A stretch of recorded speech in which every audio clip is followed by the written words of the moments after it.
வணக்கம் நண்பர்களே. திராவிட முன்னேற்ற கழகம் எங்கெங்கெல்லாம் கூட்டம் போடுதோ, எங்கெங்கெல்லாம் மாநாடு போடுதோ, அங்கெல்லாம் தேடி புடிச்சு போய் கூட்டம் நடத்துற பிரதமர் மோடி நேத்து திருச்சியில கூட்டம் போட்டு பிரச்சாரம் பண்றார். That only NDA can bring that change of Tamil Nadu.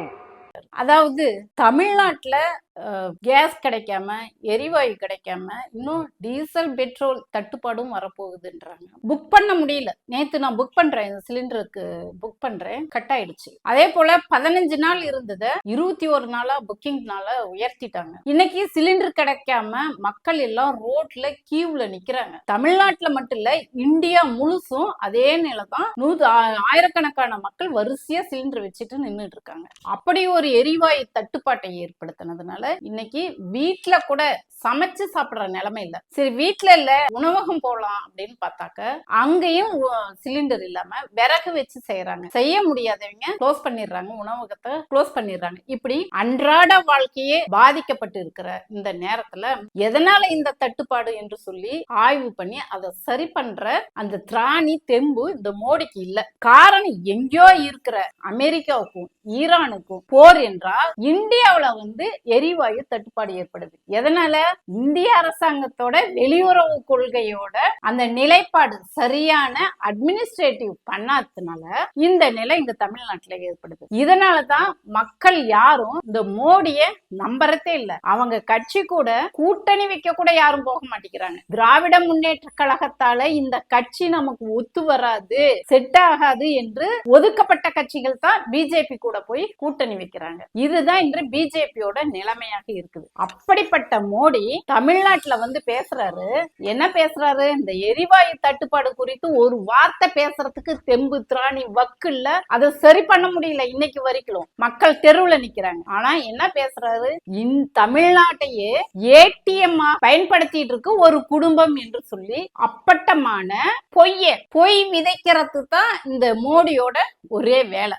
And ATM for one family, a minister from this very district is involved in a huge cash for job scam. When jobs are sold for money. ஏன் இது அப்பட்டமான பொய்ன்னு சொல்றேனாக்க, அவங்க கையில தான் இருக்கு இடி, CBI, வருமான வரித்துறை எல்லாமே அவங்க கையில தான் இருக்கு. இன்னைக்கு தமிழ்நாட்டுமே ஏடிஎம்மா வச்சிட்டு இருக்காங்கன்னு சொல்றவங்க ரைடு விடுறீங்கல்ல, உங்களால ஒரு எஃப்ஐஆர் ஃபைல் பண்ண முடிஞ்சதா?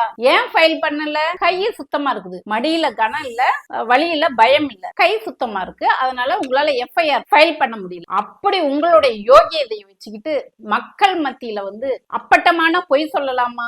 இதனாலதான் எங்க முதல்வர் சொல்றாரு, இது திமுகவுக்கும் என்டிஏ கூட்டணிக்கும் நடக்கிற தேர்தல் இல்ல, தமிழ்நாட்டுக்கும் டெல்லிக்கும் நடக்கிற தேர்தல், தமிழ்நாட்டு மக்களுக்கும் டெல்லிக்கும் நடக்கிற தேர்தல் என்று சொல்றாரு. இப்படி ஆளே இல்லாத கடையில டீய ஆத்திக்கிட்டு உக்காந்துட்டு இல்லாம போய் பொழைக்கிற வழிய பாருங்க. எங்க மக்கள் உங்களை ஒருபோதும் நம்ப மாட்டாங்க. அதனாலதான் கூட்டணி வைக்க கூட உங்க கட்சிங்க தயங்குறாங்க.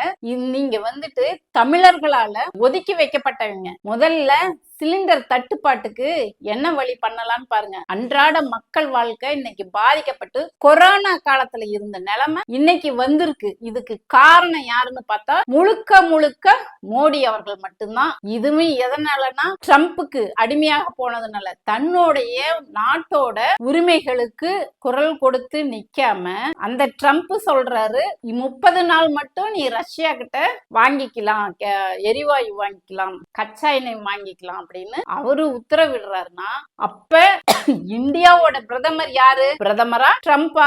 மக்களே நீங்க சொல்லுங்க, கமெண்ட்ல சொல்லுங்க நண்பர்களே.